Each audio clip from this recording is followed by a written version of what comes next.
Bueno, buenos días. Me voy a presentar primero. Soy la profesora Marcela Salvetti, titular de la Cátedra de Psicología Clínica, y esta va a ser nuestra primera clase virtual, así que les voy a pedir también un poco de paciencia. Si no sale tan bien, vamos a tratar de mejorarla día a día. En esta primera clase de psicología clínica, lo que vamos a hacer es ver parte de la unidad número 1. La unidad número 1 es campo, función y método de la psicología clínica, es decir, ustedes van a ver en la 1 las líneas generales de la materia y los contenidos que van a atravesar también el resto de las 4 unidades. El programa en total tiene 5 unidades y vamos a empezar a desarrollar entonces estos temas. Pasamos a la siguiente. ¿Qué les voy a pedir? Estamos en una situación de crisis, entonces les voy a pedir algo raro, si ustedes quieren, que es que tengan calma. ¿Qué les quiero decir con esto? Acá les puse, si tu problema tiene solución, ¿para qué te preocupas? Y si tu problema no tiene solución, ¿para qué te preocupas? ¿Qué les quiero decir con esto? Seguramente van a tener miles de preguntas y de inquietudes y de dudas respecto de cómo vamos a ir funcionando. Las respuestas van a ir apareciendo con el tiempo, ¿sí? Estamos en una crisis y esto va a implicar un cambio y también una oportunidad, ¿sí? Tanto para ustedes como estudiantes como para nosotros como docentes, ¿sí? Entonces estamos haciendo esa transformación y queremos que ustedes también nos acompañen en esto, pero van a tener que tener calma, van a tener que tener paciencia o por lo menos aprender a tenerla, ¿sí? Hay tiempos de pregunta, les pongo ahí, hay tiempos de respuesta.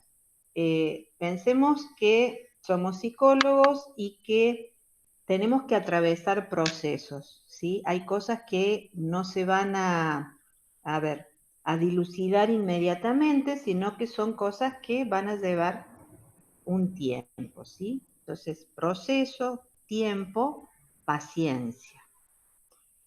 Y finalmente, como esto es un inicio y estamos comenzando el año 2020, estamos comenzando con la cursada, les quería dar una bienvenida a todos los que van a estar realizando la materia de manera virtual durante 2020. Sean todos bienvenidos y bienvenidas y les deseo una buena cursada en este sentido.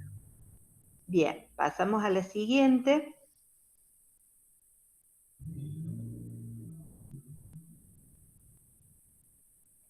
Les voy a decir algunas cuestiones generales, que esto también lo tienen por escrito en el aula virtual, se los repaso nada más, sobre cuestiones de funcionamiento, ¿sí? ¿Qué vamos a ver en los teóricos? Vamos a ver los ejes que atraviesan el programa de la materia, básicamente. Vamos a tratar de articular en los teóricos todos los conocimientos que hay en las 5 unidades, ¿sí? ¿Cuáles serían, digamos, estos ejes? La psicología clínica como un vasto campo, muy dinámico y muy complejo, que siempre está en crecimiento y siempre está redefiniéndose, ¿sí? Para poder dar respuesta a los problemas actuales.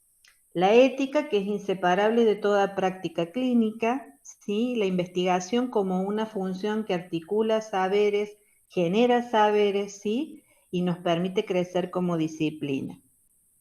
La interdisciplina y el trabajo en equipo como una norma para intervenir. Es decir, estamos en una época donde evidentemente nos estamos dando cuenta que solos no podemos y que hay cosas que solo vamos a poder dar algún tipo de respuesta, en este caso como psicólogos, si lo hacemos en un equipo, ¿sí? Y si lo hacemos sumando saberes y conocimientos en ese sentido.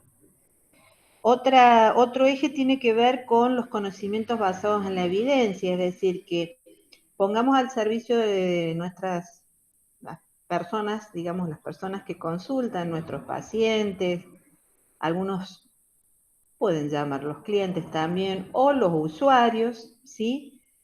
Que nosotros le podamos brindar conocimientos que tengan una base científica y que estén, digamos, sustentados. Digamos, nuestras prácticas tienen que tener una buena base en ese sentido.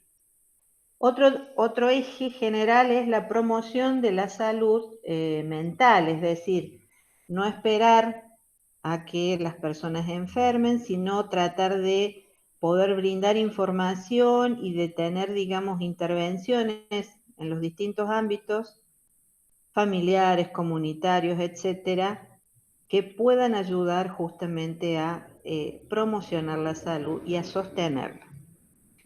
También incluimos la perspectiva de género, ¿sí? Como una mirada ahora sine qua non, a partir de la cual nosotros tenemos que realizar también nuestras intervenciones y nuestras prácticas, ¿no? Otro eje, digamos, tiene que ver con la evaluación y la asistencia de la multiplicidad de demandas que nos van a desafiar y que nos siguen desafiando, incluso en este momento presente, donde nuestra práctica está atravesada por la virtualidad también, donde muchas personas están buscando atención psicológica de manera online, ¿no es cierto?, de manera virtual, donde se han abierto espacios en la facultad también para esta atención. Hay dos servicios, el de contención a familiares y personas con coronavirus, y el otro servicio también que se llama Cuidando a quienes cuidan, que es para el personal de salud, es decir, todos los equipos de salud, toda la gente que está trabajando en este momento frente a la pandemia del coronavirus, ¿no? Entonces digo, cómo ahora esta situación crítica general nos lleva también a repensar nuestras prácticas, a repensar cómo nosotros podemos, brindar nuestra ayuda profesional utilizando los medios tecnológicos. Bien, ¿qué más? Vamos a tener los teóricos los miércoles, es decir, los miércoles van a ser de 16 a 18, es el horario que tiene la materia. En ese horario ustedes van a tener cada miércoles, digamos, la clase. La voy repensando y la voy diseñando semana a semana y vamos a ir viendo qué es lo que mejor resulta en ese sentido. Las consultas se pueden hacer a través del aula virtual o si no también a través de correos electrónicos, ¿sí?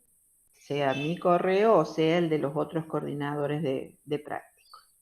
Bien, pasamos a la siguiente entonces ahora y les decía que vamos a ver la unidad 1. Les voy a decir rápidamente los contenidos de esta unidad 1, ¿no? Campo y función y método de la psicología clínica. Hay un desarrollo conceptual, vamos a tratar de ver cuáles son las funciones, cuáles son los diversos modelos, es decir, en la psicología no tenemos un solo modelo teórico, sino que hay diversidad de modelos de entender cómo funciona nuestro psiquismo. Vamos a tratar de ver algunos en ese sentido y vamos a articular las teorías y las prácticas clínicas, es decir, la teoría, una buena teoría me tiene que servir siempre para una buena práctica. Entonces, esto no tiene que estar desligado, sino que es algo que va mancomunado en ese sentido. O sea, teoría y práctica para un psicólogo clínico es una unión inseparable, ¿sí? Entonces vamos a tratar de ver cómo articular eso en función de las demandas que tenemos. Otra cuestión fundamental es la investigación en psicología clínica, es decir, nuestro conocimiento se tiene que ir actualizando en función de cuál es el espíritu de la época y cuál es el contexto que nos atraviesa, es decir, qué estamos viviendo, para justamente brindar mejores conocimientos que después se traduzcan en una mejor práctica, ¿sí? El método clínico como el estudio de lo singular, es decir, nosotros vamos a intervenir tratando de encontrar qué es lo característico, lo típico, lo que hace singular a una situación, más allá del número de personas, es decir, saquemos la idea de lo individual, ¿sí? Saquemos la idea de lo psicopatológico y nos quedemos con la idea de que nuestro paciente, vamos a decirlo así, o nuestro, digamos, nuestras personas o las personas con las que vamos a trabajar, no importa la cantidad, es decir, puede ser uno, puede ser una pareja, puede ser una familia, puede ser una institución, puede ser cualquier ámbito laboral, es decir, nosotros tenemos distintos lugares para insertarnos a trabajar y eso es lo que hace la riqueza y la complejidad que tiene la psicología clínica, ¿sí?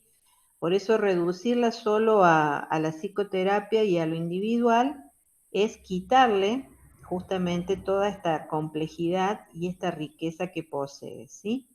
Lo cual a veces dificulta la tarea porque no podemos tener como recetas estándar, ¿sí? Sino que vamos a tener que construir en función de cuál es la demanda que tenemos, cómo vamos a intervenir, es decir, cuál va a ser el dispositivo para intervenir, ¿sí? Y obviamente esto está entramado en lo sociocultural, es decir, no podemos estar ajenos al momento y a la cultura y la sociedad en la cual nosotros estamos trabajando, ¿sí? Y siempre tener una actitud científica. ¿Por qué digo esto? Porque las teorías pueden intentar interpretar algunos hechos, pueden intentar dar cuenta de algún funcionamiento, pero siempre hay que revisarlas a la luz de los nuevos paradigmas y del nuevo conocimiento que se va generando, no solo desde la psicología, sino de todas las ciencias en general y sobre todo las ciencias sociales, ¿sí? Bien, vamos por la siguiente. ¿Cuál sería entonces el campo y la función de la psicología clínica? Si nos vamos a la parte histórica y fundacional, la podemos ubicar con Whitmer en 1896, digamos, él es el que articula en principio esta área. Y ya desde ese momento se puede establecer que es bastante difícil de establecer, a ver, con precisión, qué abarca la psicología clínica, ¿sí? Eh, Hay una cita que dice, en ninguna parte hay un acuerdo real sobre la función exacta que debería desempeñar el psicólogo clínico. Y esto hace que tengamos que ser cuidadosos a la hora de cómo vamos a trabajar, ¿sí? Es decir, eh, no somos trabajadores sociales, no somos de un servicio de asistencia comunitaria y no somos todopoderosos, digo, tenemos nuestras limitaciones también en ese sentido. Entonces, la condición humana hace que tengamos que actuar siempre con cuidado, con ética, ¿sí? Y con la mejor información disponible a la hora de trabajar, ¿sí? ¿Y dónde podemos trabajar? Bueno, tantos ámbitos como pueda existir, digamos, en nuestra sociedad y tantas poblaciones como nos pueda definir, digamos, la psicología evolutiva, niños, adolescentes, adultos, ¿sí?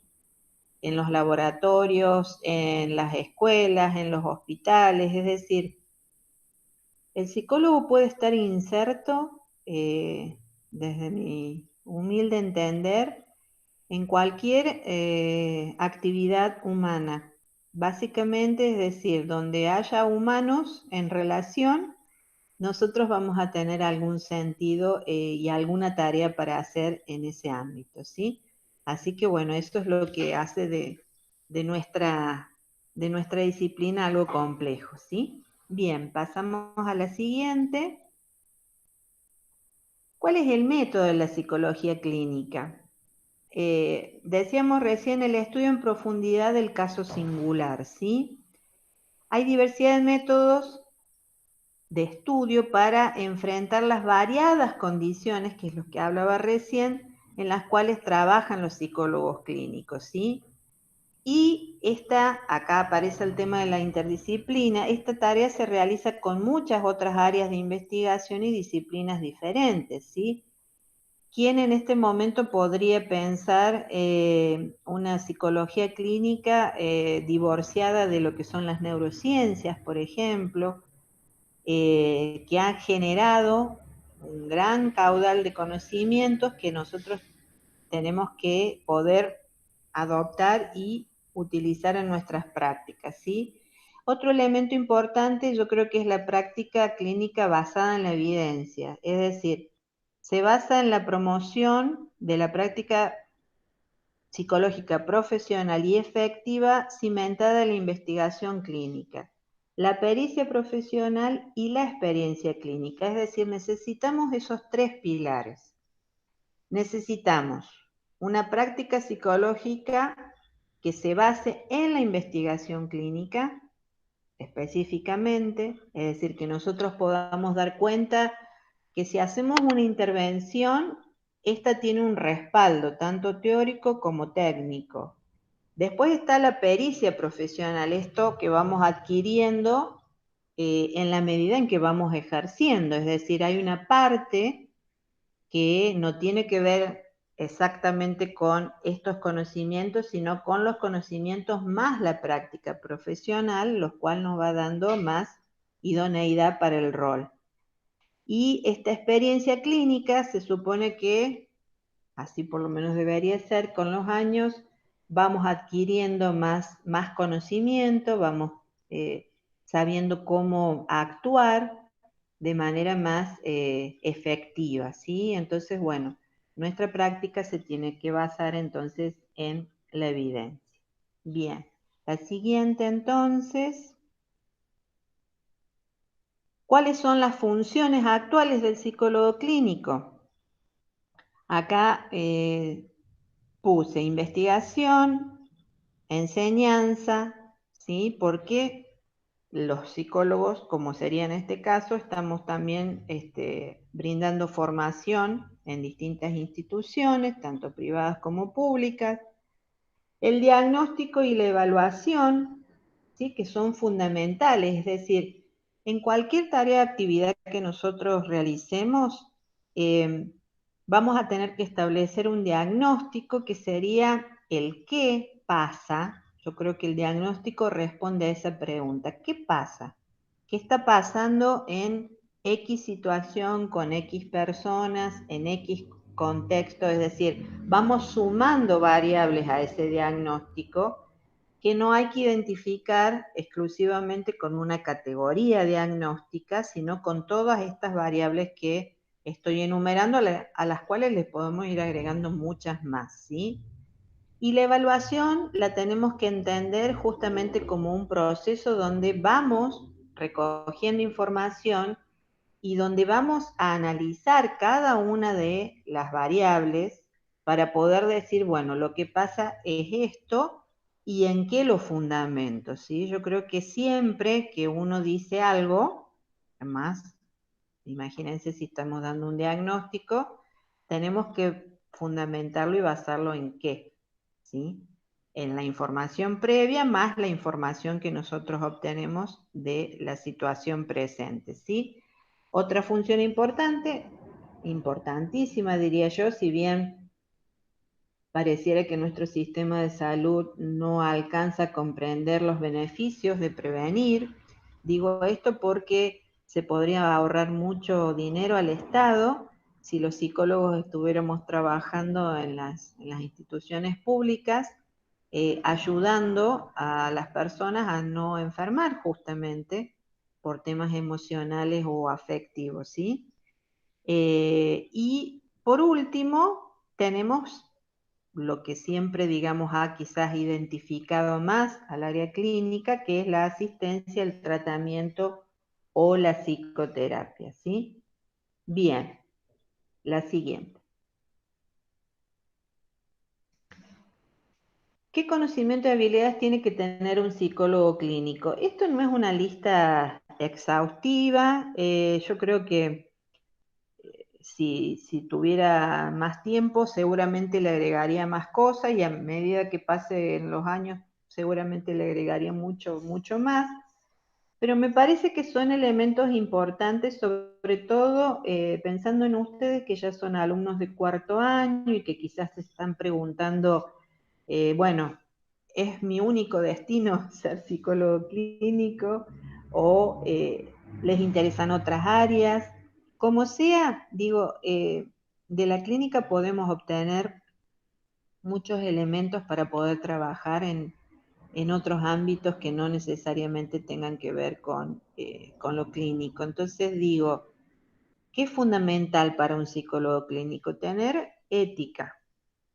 Empecemos por ahí, es decir, que realmente yo conozca, por ejemplo, los derechos de las personas con las que voy a trabajar, que sepa y conozca claramente los códigos de ética a partir de los colegios profesionales y que tome la mejor decisión basada en todo este conocimiento, ¿sí? Eso es muy importante porque las decisiones se basan en lo ético. Entonces tenemos que poder realizar toda nuestra tarea en función de la ética. Es fundamental, por eso lo puse en primer lugar. Yo considero que eso es primordial. Una actitud clínica que implica investigar, evaluar y estar en permanente, digamos, proceso de elaboración eh, y no dar las cosas por sentadas, ¿sí?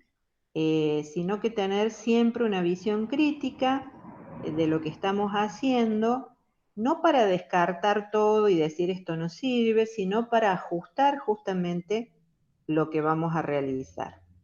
La perspectiva de género, que es algo fundamental, que se ha ido consolidando con el tiempo y que hace que tengamos que nosotros revisar cuáles son nuestros propios parámetros en este sentido.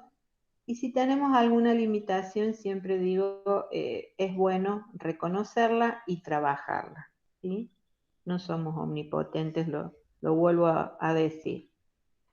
¿Qué más? Una base epistemológica sólida, modelos teóricos, es decir, en relación a los modelos teóricos, ustedes van a ver que en la materia hemos tomado algunos, no podemos dar cuenta de todos porque son muchos en ese sentido, pero sí es importante que podamos reconocer cuáles son los aportes que hace cada uno de los modelos. Por eso van a ver que también en la actualidad se da esta integración de modelos donde podemos poner en relación conocimientos desde las neurociencias y de la psicología y de otras disciplinas, de tal manera de lograr una visión más integral y de las personas, ¿no? Para poder realmente, insisto, hacer una buena tarea, una buena intervención.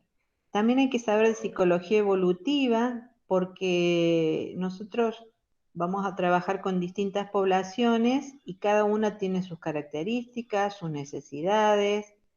Tenemos eh, una población, digamos, que también está cambiando en el sentido de que se van corriendo, digamos, lo que quizás antes definíamos como adolescencia. Digo, es un constructo que también es dinámico y nosotros tenemos que ver cuál es en cada etapa vital los procesos, o sea, cuáles son los principales procesos que se dan, cuáles son los aprendizajes en esas épocas y poder ir también actualizando y ayornándonos en función de cómo se van dando estos cambios, ¿no? O sea, nuestra sociedad también va va sufriendo cambios y nosotros tenemos que poder dar cuenta de ellos. La neurofisiología, hablamos de la integración, ¿no?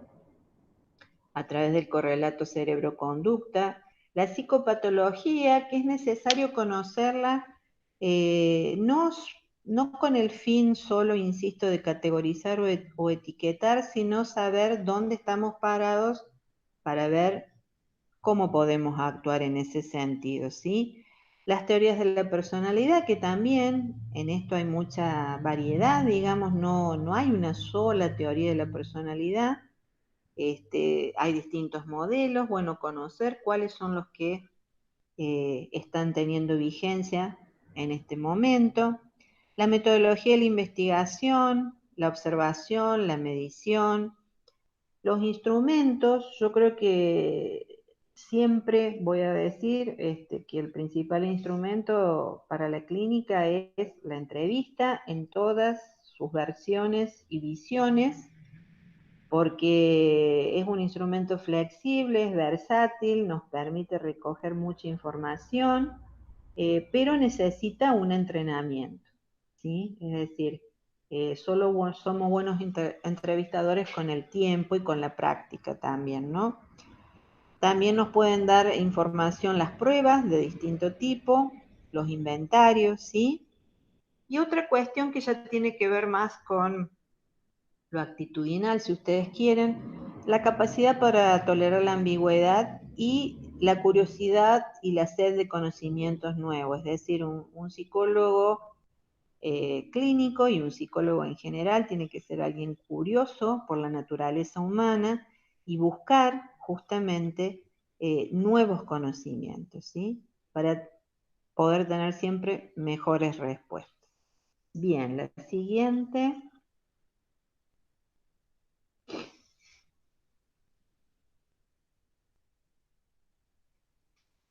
Acá les voy a plantear una actividad, eh, porque me parecía importante tener como esta mirada en la introducción de la materia.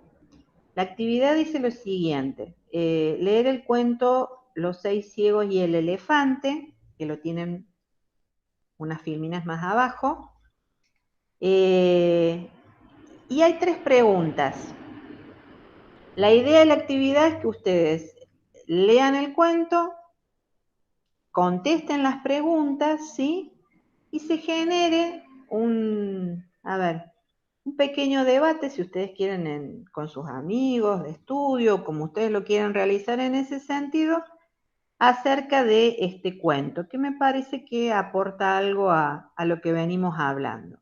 Las preguntas son: ¿en qué se basaba cada ciego para definir cómo era el elefante? ¿Es una actitud científica? La diversidad de miradas sobre un mismo fenómeno, ¿con qué lo podemos relacionar? Y por último, ¿cómo procedería un psicólogo clínico ante una situación similar? Bien, las tres siguientes son la presentación del cuento, ¿sí? En la actividad vivían 6 hombres ciegos que pasaban las horas compitiendo entre ellos para ver quién era el más sabio. No las voy a leer porque ya lo van a hacer ustedes en el momento que realicen la actividad. La siguiente, bueno, acaba contando cómo actuó cada uno frente al elefante, y en la última, bueno, tenemos cómo terminó la historia y cómo cada ciego, digamos, resolvió esta situación de cómo era un elefante. La siguiente, y con esta vamos a ir terminando, la leo y vamos terminando por hoy la clase. Son sugerencias para el estudio. Yo sé que ya son alumnos de cuarto, pero me parece que sería bueno reforzar algunas estrategias y sumarlas a las que ustedes ya tienen que les sirven. Porque si son estrategias que no les sirven, pueden ir descartándolas y quizás adquirir alguna de estas. Lea cada texto y relacione con los contenidos de cada unidad según su título. Es decir, en la unidad 1 ustedes tienen los diversos contenidos. Y en la unidad 1 van a tener 10 textos. Entonces, ¿qué les estoy sugiriendo? Lean el título de cada texto y relaciónenlo con los contenidos de cada unidad. ¿Sí? Va a haber textos que encajen más rápidamente con alguno de los contenidos y quizás otros los tengan que pensar un poco más. Pero hagan ese ejercicio de decir, bueno, a ver, ajá, este es el tema de este artículo, bueno, a ver, ¿con qué contenido de la unidad 1 lo voy a relacionar? ¿Sí? La otra sugerencia, articulen la lectura de los textos con preguntas que van a responder con párrafos de esos mismos textos, ¿sí? Entonces, van a hacerse preguntas en función de lo que van leyendo. Esto es una muy buena forma también de ir memorizando los textos. Cuando yo me pregunto sobre lo que estoy leyendo, voy generando una articulación aquí en mi memoria que hace que empiece a incorporar ese texto, ¿sí? Ustedes saben que estudiar de memoria ya es algo bastante en desuso y que solo nos sirve si estamos en una red de significado, entonces en una red semántica, ¿sí? Entonces, si yo voy articulando con preguntas, me va a ser más fácil después recuperar esos contenidos a la hora que los tenga que volver a presentar, sea por escrito o sea de manera oral, etc. Otra sugerencia, realice un glosario definiendo conceptos claves, es decir, vamos a ir tomando de cada una de las unidades cuáles serían los conceptos ejes, los conceptos claves. ¿Vieron como en los artículos de investigación que se pone abajo palabras clave? Bueno, a eso me refiero, a eso que define, digamos, lo central de cada una de las unidades. Y por último, armo un mapa conceptual con los contenidos de cada unidad y los principales conceptos, valga la redundancia, o ideas de cada texto. Es decir, puedo armarme un mapa conceptual e ir integrando estos conceptos de la unidad 1 a la unidad 5, de tal manera que no los vea como cosas separadas, que no lo son, sino que encuentre la lógica que tiene el programa y el desarrollo que se ha intentado dar a través de cada una de las unidades. Bueno, hasta acá llego hoy con la clase, ¿sí? Así que nos vemos la próxima.